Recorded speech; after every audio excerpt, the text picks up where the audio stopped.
seja o nome do Senhor. Boa noite a todos, na graça e na paz do Senhor Jesus. Graças a Deus que nos deu a vitória para nós estarmos juntos nessa noite, adorando o Senhor Jesus Cristo, aquele que nos salvou, aquele que nos tirou das trevas e nos transportou para a luz do reino de Deus. Louvado seja o nome do Senhor. E essa noite eu quero trazer uma mensagem para o teu coração, primeiramente para o meu, mas para o teu coração. Eu gostaria que você tivesse atenção com relação a essa palavra, porque ela é muito importante para todos nós. Porque o tema desse mês de abril é: vou me levantar. Vou me levantar. O que significa que quando eu digo vou me levantar? É porque muitas vezes as pessoas caem e não têm forças para se levantar, não tem coragem, não tem disposição, entrou o desânimo e ela cai. E esse cair, seja por um motivo ou por outro, só Jesus Cristo nos coloca de pé, em nome de Jesus. Então eu gostaria que você pudesse abrir a sua Bíblia aí no livro de Josué, no capítulo 7. Josué, capítulo 7. Tenha bastante atenção nessa palavra, que ela é importante para nós. Desde o verso 1 até o 10. Atente. Todos encontraram? Amém? Josué, capítulo 7, versículos de 1 a 10. Josué lá no comecinho, né? Pentateuco, depois tem Juízes, depois tem Josué. Diz assim a palavra do Senhor: mas os israelitas foram infiéis com relação às coisas consagradas. Acã, filho de Carme, filho de Zinri, filho de Zerá, da tribo de Judá, apossou-se de algumas delas, e a ira do Senhor acendeu-se contra Israel. Sucedeu que Josué enviou homens de Jericó a Ai. Ai era uma cidade que fica perto de Bet-Aven, a leste de Betel, e ordenou-lhes: subam e espionem a região. Os homens subiram e espionaram Ai. Quando voltaram a Josué, disseram: não é preciso que todos avancem contra Ai. Envie uns 2 ou 3 mil homens para atacá-los. Não canse todo o exército, pois eles são poucos. Por isso, cerca de 3 mil homens atacaram a cidade, mas os homens de Ai os puseram em fuga, chegando a matar 36 deles, dos israelitas. Eles perseguiram os israelitas desde a porta da cidade até Sebarim e os feriram na descida. Diante disso o povo desanimou.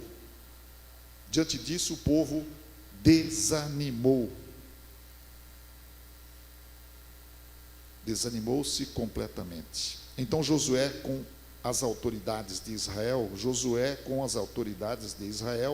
rasgou as vestes, prostrou-se o rosto em terra diante da arca do Senhor, cobrindo de terra a cabeça, e ali permaneceu até a tarde. Disse Josué, presta atenção no que Josué está dizendo aqui: ah, soberano Senhor, por que fizesse esse povo atravessar o Jordão? Foi para nos entregar nas mãos dos amorreus e nos destruir? Antes nos contentássemos em continuar no outro lado do Jordão. Que poderei dizer, Senhor, agora que Israel foi derrotado por seus inimigos? Os cananeus e os demais habitantes desta terra saberão disso, nos cercarão e eliminarão o nosso nome da terra. Que farás então pelo teu grande nome? Pelo teu grande nome. O Senhor disse a Josué: levante-se, porque você está aí prostrado. Levante-se, porque você está aí prostrado. Presta atenção, queridos. Essa é uma lição para a minha vida, e essa é uma lição para a sua vida. Essa é uma lição para as nossas vidas. Nós precisamos aprender com isso. Nós precisamos entender como Deus se move, como Deus trabalha com o seu povo. Nós precisamos compreender e não agirmos como crianças. Deus havia dito para Josué o seguinte, chamou Josué e falou: Josué, meu servo Moisés está morto, e agora é a tua vez. Eu te escolhi, e você vai conduzir esse povo para a terra que eu prometi entregá-la, terra que emana leite e mel. Josué, é você, é a tua vez, vai. E olha, não se esqueça de uma coisa: como eu fui com Moisés, eu serei contigo. Aonde você colocar a planta dos seus pés, eu vou te dar como herança. Eu serei contigo todos os dias. Você pode ler na sequência, que você vai ver que ele vai dizendo: eu serei contigo todos os dias da sua vida. Agora, queridos, prestem atenção. O que acontece conosco, e aconteceu com Josué e o povo de Israel, aquelas pessoas que estavam ali próximas para tomar a terra prometida por Deus. Deus havia se manifestado para aquele povo de uma forma sobrenatural muitas vezes, desde que eles saíram da terra do Egito. Os grandes milagres que aconteceram ali no Egito, os grandes milagres que aconteceram após a saída, quando o Mar Vermelho se abriu, o grande milagre de sair água da rocha, o grande milagre de transformar aquelas águas amargas em água doce, o grande milagre do maná que descia dos céus todos os dias para prover as necessidades físicas daquele povo, o grande milagre das codornizes, que a narração bíblica ela traz com clareza, que aquelas codornizes, elas vinham do leste, do mar, da região do mar, e elas foram chegando em volta do acampamento dos israelitas ali, e algumas traduções, ele diz bem claramente que ficou mais ou menos empilhado uma quantidade, quase 1 metro de carne no chão, todo em volta do acampamento daquele povo. Mesmo assim,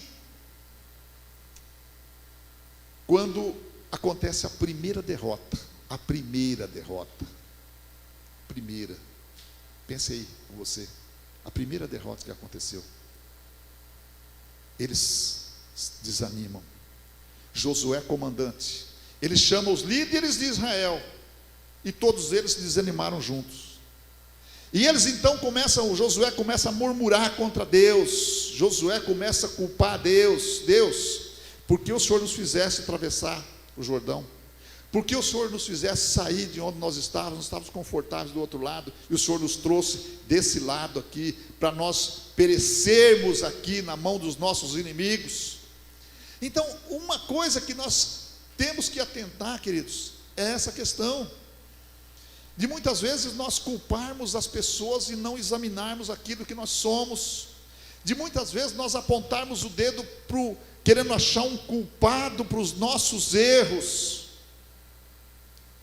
querendo encontrar alguém como um bode expiatório aqui, para dizer que ele foi o culpado.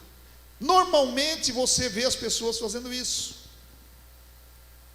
Eu estou assim porque fulana me fez assim, eu estou assim porque fulano me deixou assim, eu estou assim por causa disso aqui, eu estou assim por causa daquilo ali. Mas nunca ele diz assim: eu estou assim por causa de mim mesmo. Nós temos por costume apontar o dedo para os outros, achar um culpado para os nossos erros. O que nós temos que aprender nessa noite, queridos? É que primeiramente, nós temos que apontar o dedo para nós mesmos. Aconteça o que acontecer, seja bom ou seja ruim, aponte o dedo para você.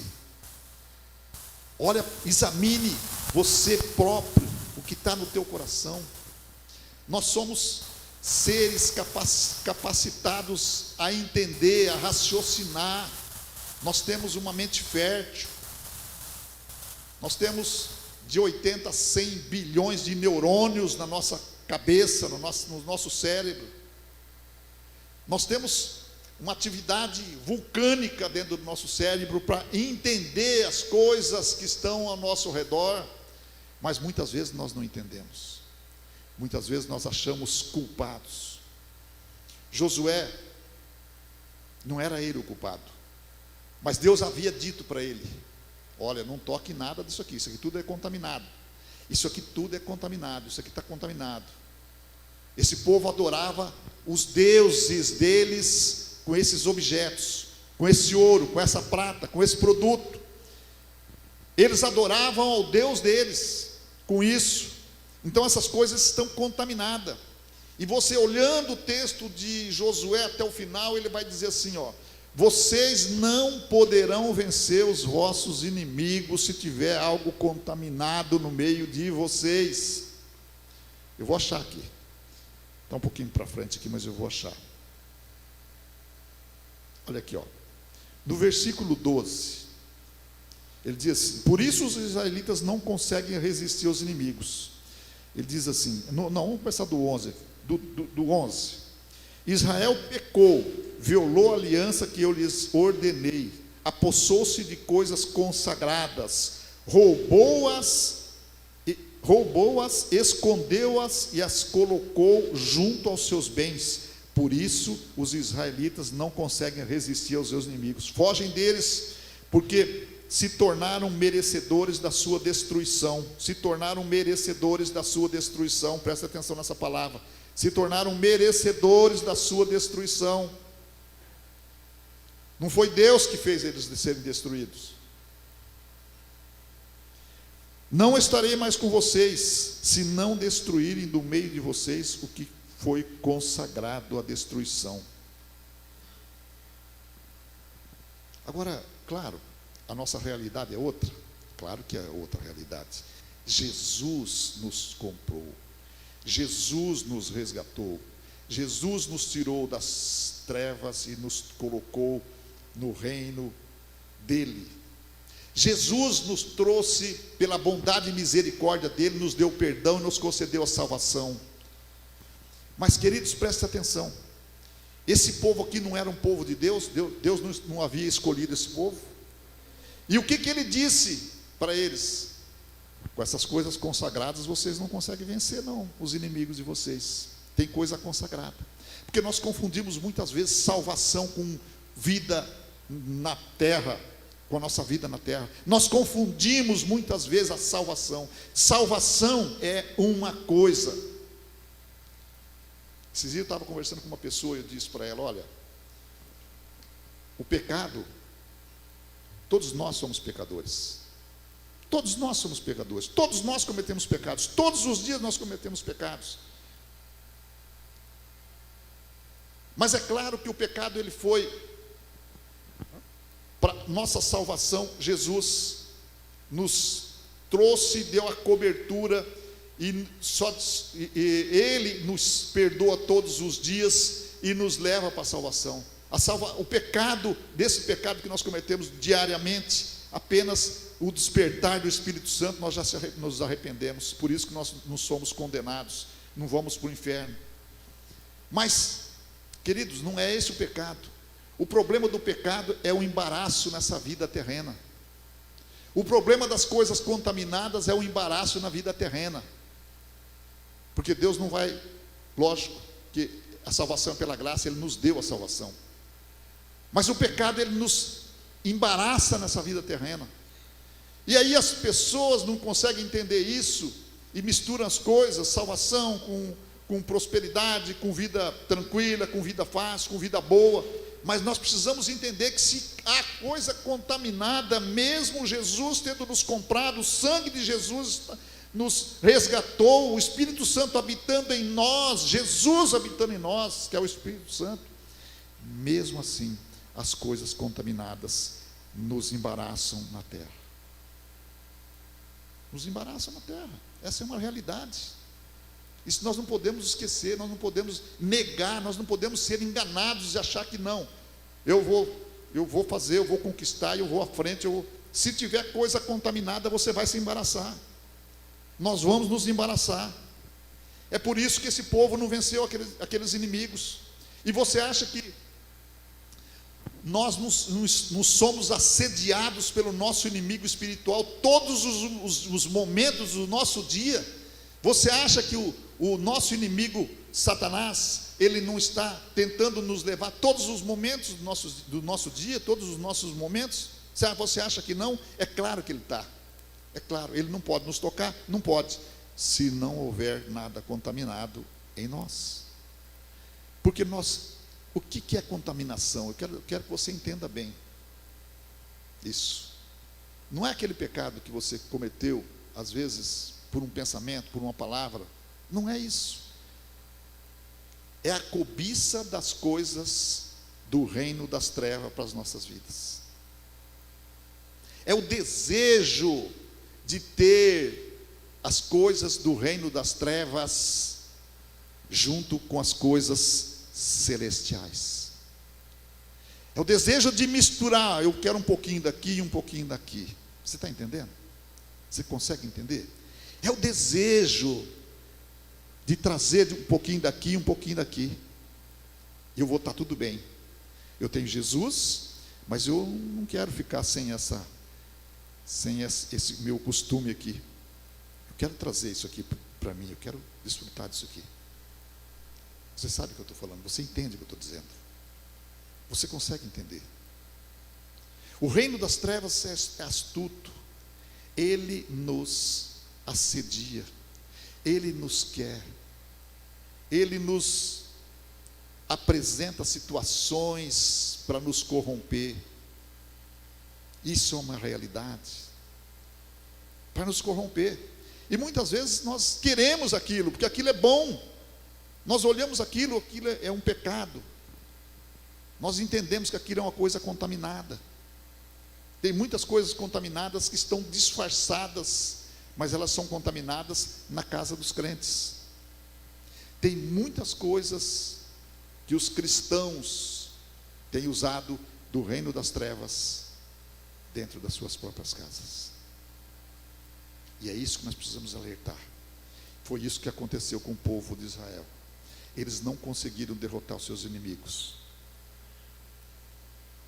Caiu a promessa de Deus da conquista da terra? Não. Havia a promessa de Deus. Deus falou, não, eu vou dar, essa terra vai ser de vocês. Mas as coisas contaminadas vão impedir vocês de chegar lá. Então eu quero dizer para nós nessa noite, para mim, para todos nós, para você que assiste na sua casa, as coisas contaminadas nos impedem de chegar no nosso objetivo aqui na terra. Nos trava, nos amarra. Aí você não consegue entender muitas vezes o porquê que isso não está dando certo, que isso não vai, que isso não tem jeito. Estou lutando tanto com isso, mas não dá, não tem jeito. E aí vem o desânimo e a pessoa se prostra e culpa Deus. Deus, mas eu sou teu filho, eu sou tua filha. Por que eu estou nessa situação, Deus? Por que eu não consigo vencer aqui? Por que eu não consigo derrotar o inimigo nessa área? Por que eu estou sofrendo? Culpamos Deus, ao invés de culpar nós próprios. E certamente Deus vai olhar para nós e vai dizer assim, olha a tua vida, olha o que tem contaminado. Contaminação. Essa contaminação impede. Pode não impedir a tua salvação, mas impede o teu caminhar, impede as tuas vitórias, impede aquele teu projeto de vida que você sonhou, impede aquilo que você pode conquistar, sim, somente com a unção do reino de Deus. Não há necessidade de você pegar um pouquinho daqui e outro pouquinho daqui. Não. Não há necessidade. As pessoas fazem isso. Muitas pessoas fazem isso. Querem um pouquinho de cá e um pouquinho daqui. E não sabe por que não acontece. Então o que aconteceu com Josué? Foi exatamente isso. Deus havia falado: nunca te deixarei. Josué, eu nunca te deixarei. Nunca te desampararei. Nunca te abandonarei. A palavra que está dizendo aqui. Nós recebemos essa mesma garantia na vitória de Cristo sobre o inimigo. Nós recebemos essa garantia. Olha o que diz em Lucas capítulo 10, verso 19. Eu lhes dei autoridade para pisar sobre cobras e escorpiões, e sobre todo o poder do inimigo, e nada lhes fará dano. Nada lhes fará dano. Isso foi Jesus que está dizendo para todo aquele que está nele. Eu lhes dei autoridade para pisar serpentes e escorpiões, e nada vos causará dano. A vitória de Jesus está ali selada para nós. Mas muitas vezes as pessoas têm tido dificuldade para pisar essas serpentes e esses escorpiões, viu? E tem sofrido dano também. Por que será? Será que nós não estamos agindo de má fé contra Deus? Será que nós não estamos tentando enganar Deus? Seja de uma forma ou seja de outra? Será que nós não estamos tentando passar Deus para trás e dizer assim: não, Deus, isso aqui Deus não vai se importar? Não, queridos. Deus é Deus, Ele está em nós, Ele está sabendo, Ele está vivendo com o Espírito Santo, Ele está se movendo entre nós, e ali todos os dias Ele está conhecendo a nossa estrutura. Ele sabe que nós somos pecadores, mas Ele sabe também quando nós estamos agindo de má fé. É diferente. É diferente de um pecado, às vezes, que eventualmente passa pela mente, ou eventualmente por uma palavra, ou eventualmente por uma ação. É diferente do que a má fé, do que você viver nessa situação propositadamente, sabendo que Deus não aceita aquela situação. Louvado seja o nome do Senhor. Muitas vezes também Jesus olha para nós e nos encontra caídos, desanimados, sem vontade de prosseguir. Ele diz lá também em Mateus no capítulo 28, e eis que eu estou convosco todos os dias até a consumação dos séculos. Quando Ele olha para nós e vê nós, e nos vê no desânimo, na falta de vontade de prosseguir, seja ministerialmente, seja no casamento, seja no trabalho, seja onde for, quando Ele olha para nós, Ele diz assim: mas meu filho, minha filha, eu não falei para você que eu estaria com você todos os dias? O que você necessita mais do que minha presença? Você precisa de algo mais do que eu? Você precisa de algo mais do que aquilo que eu já te dei? Eu já te dei tudo. Eu te dei a minha presença, eu te dei o meu espírito, eu te dei a minha vida, eu te dei o meu amor. Lá em Romanos, o apóstolo Paulo fala que ele derramou sobre nós o amor dele, através do Espírito Santo que nos foi dado. Ele nos deu o amor dele para nós, o amor. Imagina bem essa situação.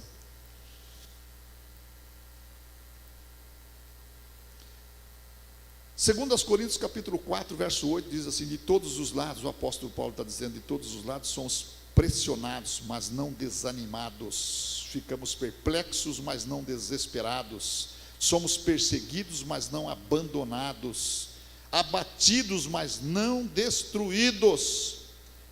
O que ele está dizendo? Nós sofremos pressão, nós sofremos pressões de todos os lados, nós ficamos perplexos, mas isso não pode nos desanimar. Nós somos perseguidos, nós somos abatidos no sentido de do inimigo nos querer trazer a derrota, mas não abandonados, não destruídos, abatidos, mas não destruídos.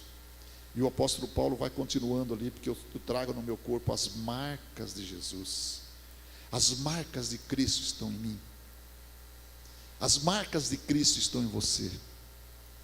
O selo do Espírito Santo está em você. Aleluia, louvado seja o nome do Senhor. Para que você tem o selo do Espírito Santo? O selo do Espírito Santo é a garantia da tua salvação. É evidente, é claro. É a garantia da tua salvação. Mas não garante as tuas bobagens, as nossas bobagens que nós fazemos aqui na terra. Os nossos erros, os nossos pecados, as nossas discordâncias, as nossas tentativas de enganar Deus. Porque Deus, Ele sabe todas as coisas. Porque Ele habita em nós. O Espírito Santo habita em nós. E Ele olha para nós muitas vezes e diz assim: por que você está caído? Por que você está prostrado? Por que você está desanimado? Por que você está se sentindo derrotado? Se eu estou aqui com você todos os dias. Se eu estou aqui com você todos os dias, aleluia. É que os nossos valores, muitas vezes, aqui dentro, estão invertidos. Os valores do reino, ele fica em segundo plano. Os valores terrenos, eles ocupam esse lugar. Os valores terrenos, que muitas vezes são oferecidos até pelo inimigo, eles ocupam o primeiro lugar. E os valores do reino de Deus estão em segundo plano. Porque os nossos olhos cobiçam. Nós queremos, nós desejamos, a nossa carne cobiça. E essa noite, o Espírito Santo diz para nós com muita clareza: a minha graça te basta. A minha presença te basta. Se você tiver a minha presença, você terá tudo. Porque a palavra de Deus diz isso. Quando nós buscamos o reino e a justiça de Deus, todas as demais coisas, as nossas necessidades, elas virão para nós. Enquanto nós dormimos, Deus está trabalhando. Eu fico impressionado, pastor Clóvis, Marcelo, eu fico impressionado, porque eu aprendi uma coisa na minha vida. Depois de sofrer muito, depois de cair muitas vezes, não em Cristo, mas fora de Cristo, que eu ainda sem conhecer Cristo, eu pude perceber que quanto mais eu corria atrás das coisas, mais eu perdia. Quanto mais eu corria, mais eu perdia. Quanto mais eu queria, mais eu perdia. E quando eu conheci Cristo, que eu passei a buscá-lo de todo o meu coração, e que eu faço até hoje, para a honra e glória do meu Deus, eu percebi que era invertido. Era muito invertido. Eu não precisava estar correndo desesperadamente atrás das coisas. Eu tinha que correr desesperadamente para Cristo, para a presença de Cristo. E aí Ele foi me conduzindo, foi tirando água da rocha, não literalmente para mim, mas foi fazendo os milagres que eu não esperava, foi trazendo à existência aquilo que eu não imaginava, aquilo que eu não podia nem pensar. Você já imaginou, você está sentado numa cadeira trabalhando, um telefone toca, e você atende, é de uma outra cidade, onde no passado eu passei ali, por ali, trabalhei. E a pessoa dizia assim para mim: olha, você é fulano e tal, sou eu. Então, você passou aqui na região, aqui tal cidade, trabalhou tal época, trabalhei. Então tem um dinheiro para você aqui. Falei: tem dinheiro para mim? E eu numa pendenga, como diz o povo, numa situação, meu Deus do céu. Falei: dinheiro para mim? Mas quanto que é esse dinheiro? Para eu ver se compensa eu ir lá, né? Quanto que é esse dinheiro aí? Naquele tempo, queridos, naquele tempo, foi em 2001, já faz 23 anos. A moça falou: você tem 110 mil. Eu quase caí da minha cadeira. Eu estava sentado ali, eu quase caí. Falei: moça, você está brincando comigo? Ela: não, está aqui o teu dinheiro, você pode vir buscar. Como é que você quer pegar? Você quer pegar em dinheiro ou você quer pegar um cheque administrativo? Gente, eu fico olhando essas coisas, eu fico impressionado, porque todos os sindicatos do Brasil inteiro moveu uma ação pedindo a reposição do plano Collor, nenhum ganhou. O único sindicato que ganhou foi aquele onde eu estava, porque o banco perdeu a audiência e foi julgado a revelia, e nós ganhamos, eram 300 pessoas mais ou menos. Naquele tempo, 110 mil. Eu, naquela necessidade minha ali, eu falei: meu Deus, isso aqui é bom demais. Isso aqui é bom demais. É para nós entendermos isso aí, isso aí nos fortalece. Já no outro dia, eu peguei o carro do patrão, liguei para ele, falei: patrão, vou usar teu carro para ir em tal cidade. Ele falou: pode ir. Tinha bastante moral com o meu patrão. Pode ir.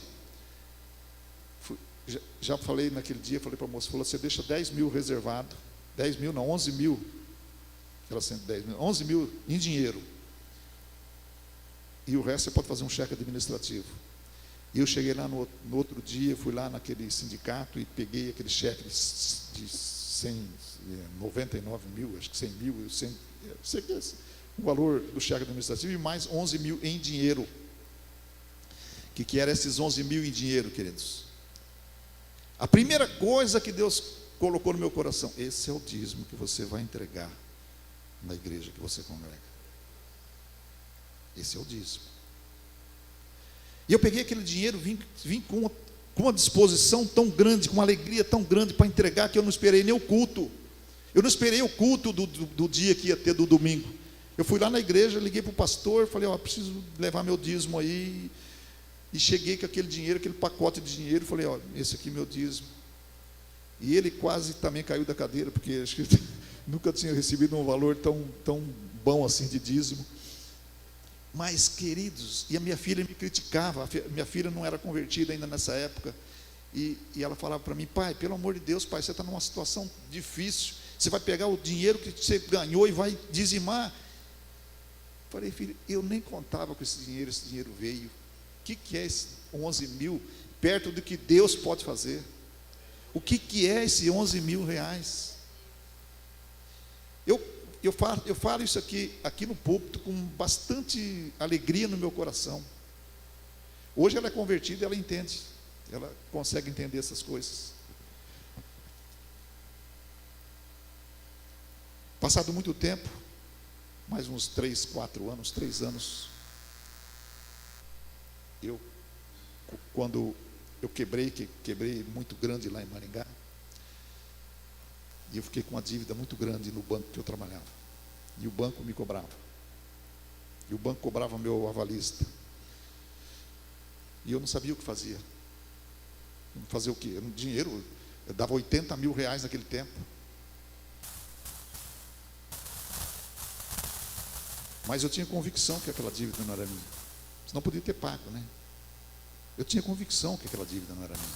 Então eu liguei para um amigo meu, falei para eles: acontece isso, o que você acha? Ele falou: não paga um centavo, pega o extrato do banco, manda para mim, pega o extrato de 5 anos, manda tudo para mim. E eu fui lá e peguei os extratos, 5 anos daquelas 2 contas, e mandei para ele lá, outra cidade também. Demorou mais ou menos uns 90 dias, e ele me ligou e falou assim: ó, o perito calculou aqui, você não deve nada para o banco. E você tem dinheiro para receber do banco ainda. Eu por telefone falei assim, não, é meu amigo, né? Falei, Abel, não quero esse dinheiro, eu não quero nada disso aí. Eu quero só que meu nome seja limpo. Pode ser assim? Ele falou, não, fica tranquilo, eu vou mover ação contra o banco. Moveu ação contra o banco, queridos. Moveu ação. 7 anos depois, eu recebi 220 mil reais líquido. Desses 40 foi para ele, está lá em Moarama, ele pode testemunhar se eu estou falando alguma bobagem aqui. 180 veio para minha mão limpinho. Olha o que Deus é capaz de fazer quando nós entregamos a nossa vida, quando nós entregamos o nosso coração, quando nós não tememos nada diante do poder do nosso Deus, quando nós não caímos e quando nós não desistimos da vida. Eu tenho amigos meus que moram em Maringá que me disseram várias vezes, se fosse comigo eu tinha me matado. O que aconteceu com você? Mas para que eu vou me matar? Se tudo aquilo que foi perdido lá, que eu creio até que foi uma ação maligna, Deus me devolveu tudo, muito, talvez até mais. Por que eu vou me desesperar? Por que eu vou me prostrar? Por que eu vou cair? Se na presença do Pai eu tenho paz, independente do que Ele fez, de vir esse dinheiro ou não vir, isso não importa. Eu vou,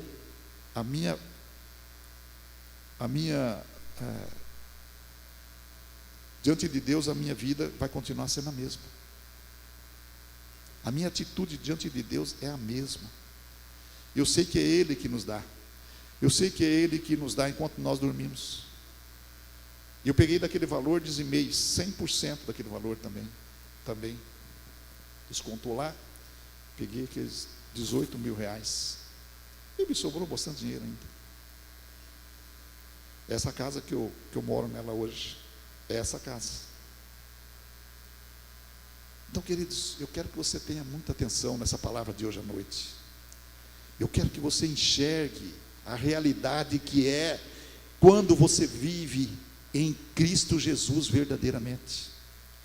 Quando você coloca a sua confiança nele e não se dobra, não murmura, não reclama, não coloca a culpa nos outros. Olhe para você mesma, para você mesmo. O que eu estou fazendo? É isso que Deus quer de mim? A culpa é minha? A culpa é do outro? A culpa é daquele? É desse? Não, a culpa é nossa própria. Porque com tudo que aconteceu com a minha vida, eu não me arrependi. Eu perdi patrimônios de sítio, perdi apartamento. O pastor Clóvis sabe disso aí, quanta coisa eu perdi. Perdi muita coisa. Não me arrependo de um centavo daquilo que eu perdi. Nada, absolutamente nada. Sabe por quê? Foi através dessa perda que eu encontrei meu Jesus. Aleluia. Eu ganhei algo muito maior, eu ganhei a salvação. E Deus me trouxe de volta. Me deu de volta aquilo que eu merecia, porque eu acho o seguinte, que nós devemos nos preocupar é com aquilo que eu mereço. Eu mereço, Deus, isso aqui é meu de verdade? Se não é meu, eu não quero. Se é meu, se o Senhor está me dando, eu quero, eu aceito. É isso que importa para as nossas vidas. Fidelidade, coragem de se levantar quando é necessário se levantar. Coragem de entender que Deus, se Deus é por nós, quem será contra nós? Coragem de saber que o nosso inimigo não pode nos derrotar quando nós não temos nada consagrado do reino das trevas na nossa casa. Aleluia, louvado seja o nome do Senhor. Se coloca de pé. Se coloca de pé. Aleluia.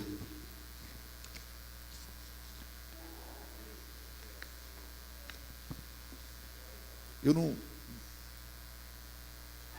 não era bem esse o roteiro da pregação que eu queria trazer, né? Mas não sei porquê. Deus pediu que eu trouxesse isso nessa noite. Então eu creio que tem pessoas aqui que precisavam ouvir isso. Eu creio que tem pessoas que precisavam ouvir isso, para fortalecer a confiança no Pai. E eu quero orar com você. Eu quero orar com você. Você que foi tocado por essa palavra.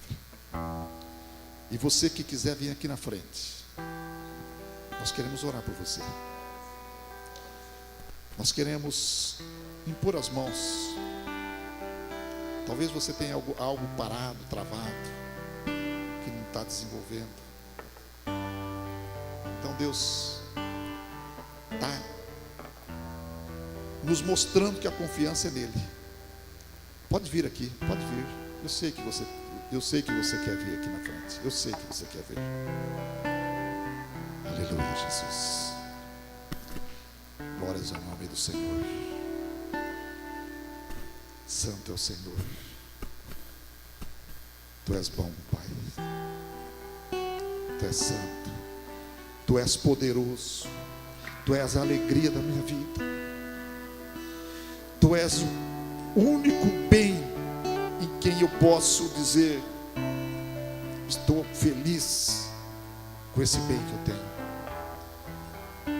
Jesus, Tu és a minha força, a minha segurança. Tu és o meu refúgio, Tu és a minha fortaleza. E ainda que o mar esteja revolto, meu coração está em paz. Ainda que haja vendavais, o meu coração está em paz, porque Tu estás comigo.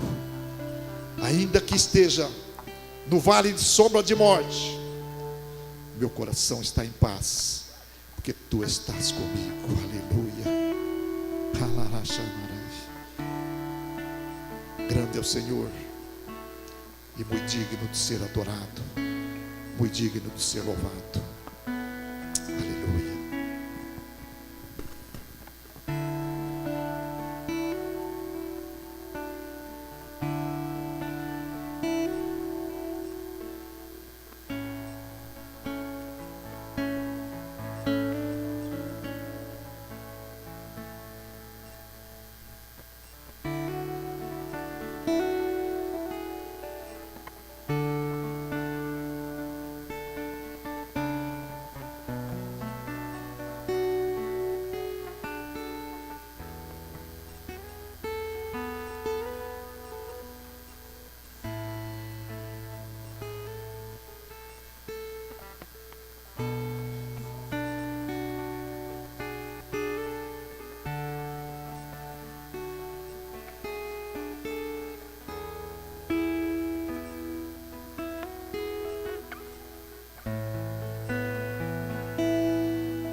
Amém, amados?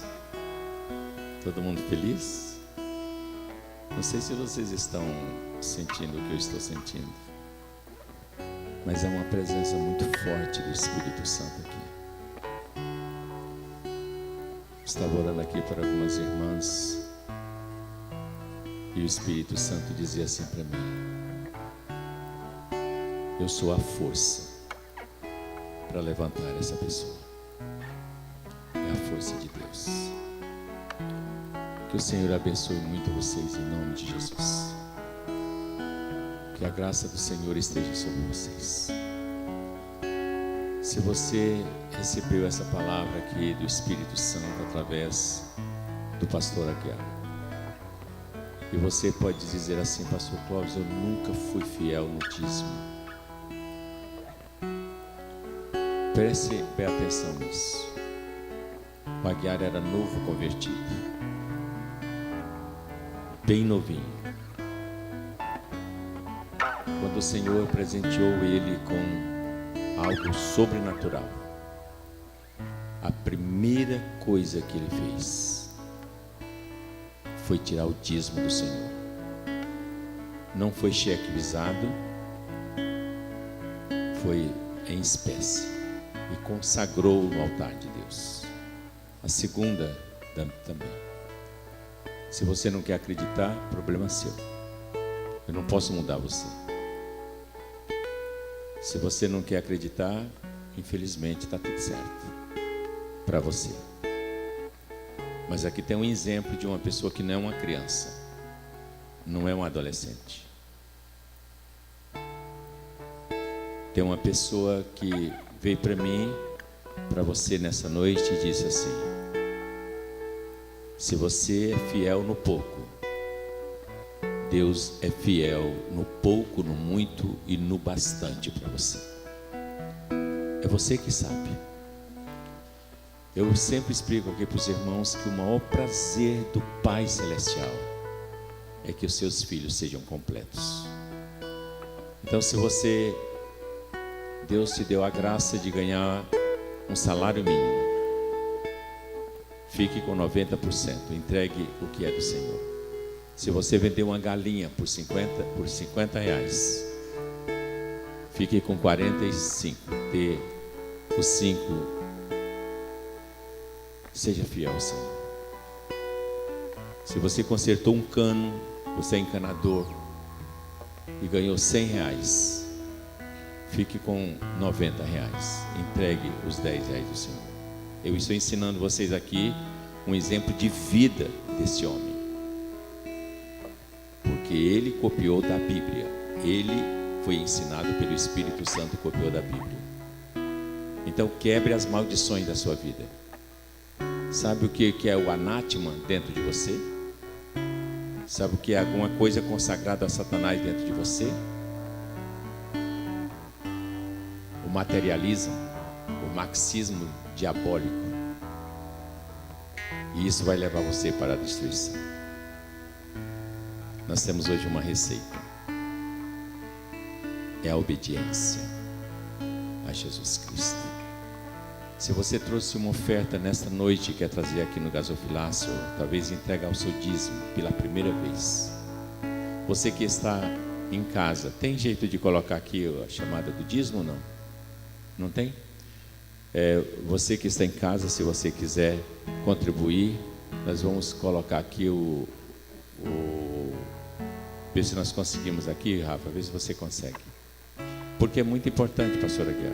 Tem pessoas lá do outro lado do mundo que às vezes mandam pix para você, e você é o tesoureiro da igreja, você nem sabe quem que é. Mas as pessoas estão sendo abençoadas quando elas fazem isso. Feche seus olhos. Feche seus olhos. Não faça nada por emoção e não faça nada para trocar com Deus.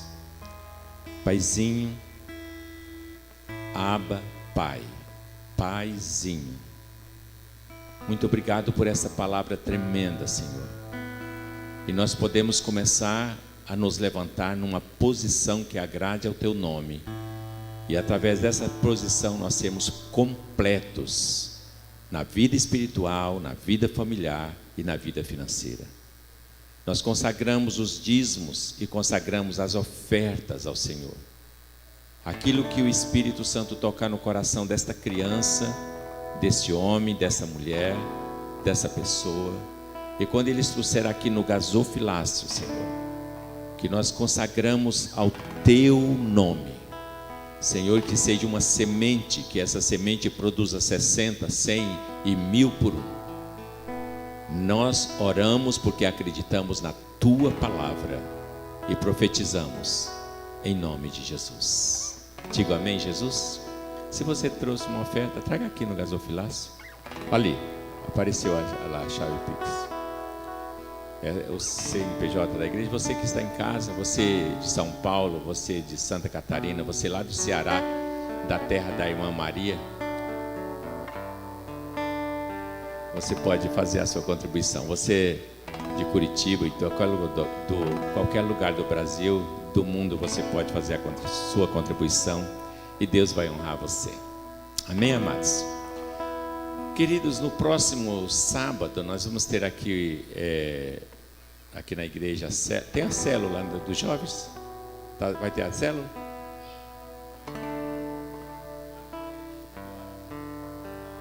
Às 8 horas, célula dos jovens, no sábado, porque às 5h30 tem o casamento de umas jovens aqui da igreja, a irmã Aline com o Geraldo e a irmã Cática com o Flávio.